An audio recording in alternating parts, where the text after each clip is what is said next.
कधीच नाही चुकणार तुमचे फेवरेट टीव्ही शोज झी5 सोबत, तेही एकदम फ्री। गावातले लोक मानतात त्यांना, आणि त्याच माणसानं प्रीतम सरांचं सपन पुरं होण्यात आडकाठी आणली। आदित्य सरांना आणि प्रीतम सरांना लई बोलले ते, त्यांचा लई अपमान केला त्यांनी। नाव सांग तू त्याचं फक्त। सयाजीराव भोसले। पहिल्या नको जास्त त्रास करून घेऊस ग, शांत हो जरा। मी शांतच आहे श्रीकांत। श्रीकांत, आपली मुलं दादाला भेटून आली आहेत। ते त्यांच्या मामाच्या गावात होते आणि त्यांना कल्पनाही नव्हती।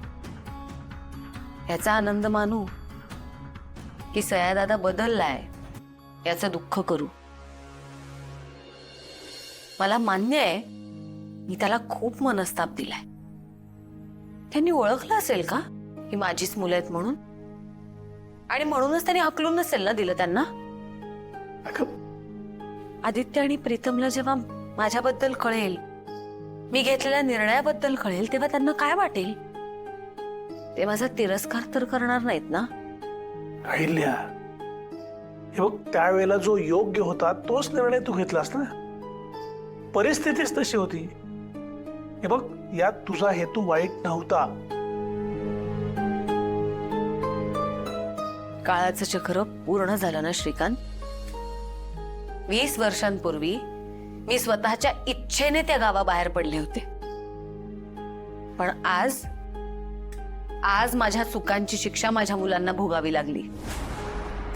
त्यावेळेला मी एक बहीण म्हणून कमी पडलेच, पण आज या प्रसंगामुळे माझ्या मुलांच्या नजरेत मी आई म्हणून पण कमी पडले का रे?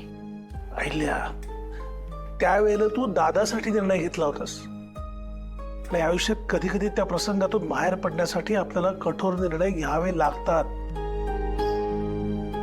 हे बघ, ती आपली मुलं आहेत। तुझ्यापेक्षा जगात कोणावरती विश्वास नाहीये त्यांचा। पण एक सांगू, तू पारूवरती हात उचलायला नको होतास। हे बघ, जे घडलं ते तिने सांगितलं ना। तिला कुठे माहितीये सयादादाची बहीण तूच आहेस?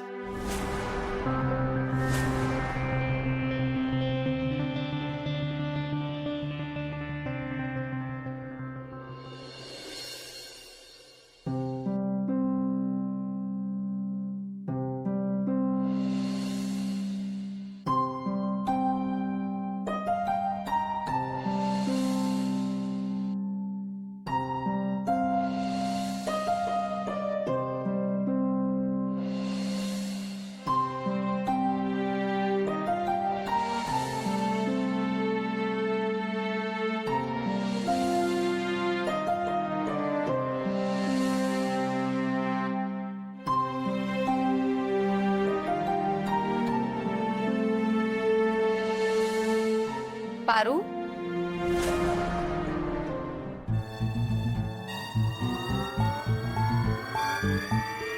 रागावलीस? नाही देवी आई, असं काय बी नाही।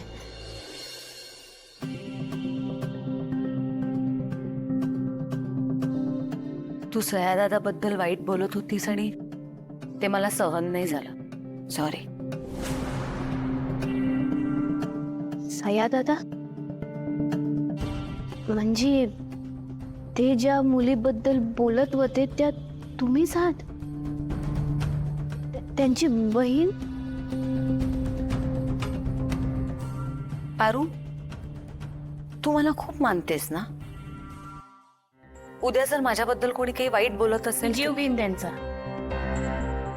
देवी आई, तुम्हाला माहित आहे तुम्ही माझ्या देवी आहात। सयादादा माझ्यासाठी तसाच आहे, माझा देव। हो, पण ते तर तुमच्याबद्दल वाईट बोलत होता, बोलणारच। पारू, तो त्याच्या जागी योग्यच आहे। मी त्याला खूप त्रास, खूप मनस्ताप दिलाय, पण म्हणून त्याच्याबद्दल कोणी वाईट बोलत असेल तर ते मला चालणार नाही। तूही बोलू नकोस. माफ करा देवी आई.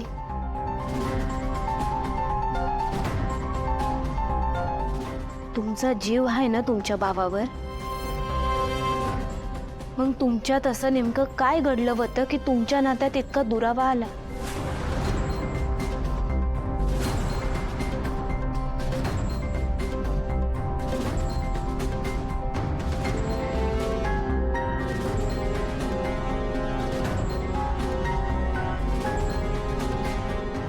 देवी आईंशी बोलून बी काय उपयोग झाला नाही.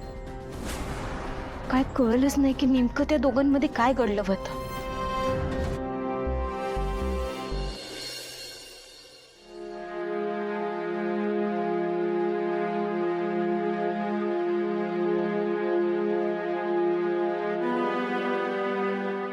प्रीत बेबी, काय करतोस तू? हे बेबी ऐक ना, मी ना आपले वेडिंग आउटफिट्स कोऑर्डिनेटेड करायचं ठरवलंय. तुला डिझायनर भेटले? हा प्रीत बेबी, तू प्रिपेअर्ड आहेस ना? बेबी ए, हा काय माझ आहे? ओ, तुला असं वाटतं का मगाशी तुझी आई जी काही बडबड करून गेली त्यानंतर माझं मॉरल डाऊन झालं असेल, मी एकदम डिस्टर्ब वगैरे झाले असेल? रे, मला काही फरक नाही पडत. एकदा का लग्न होऊन जाऊ देत, मग तुझी लाईफ नाईटमेअर करून टाकणार मी. नाही तुला माझ्या पायाखाली ठेवलं ना तर नाव दिशा नाही लावणार. आणि हो, तुझं ते जे काही सुरू होतं गावाकडचं फालतू प्रेम प्रकरण त्या सर्वंट प्रियासोबत, ते विसरायचं हा आता. काय रे, त्रास होतोय का? त्रास होतोय विसरायला?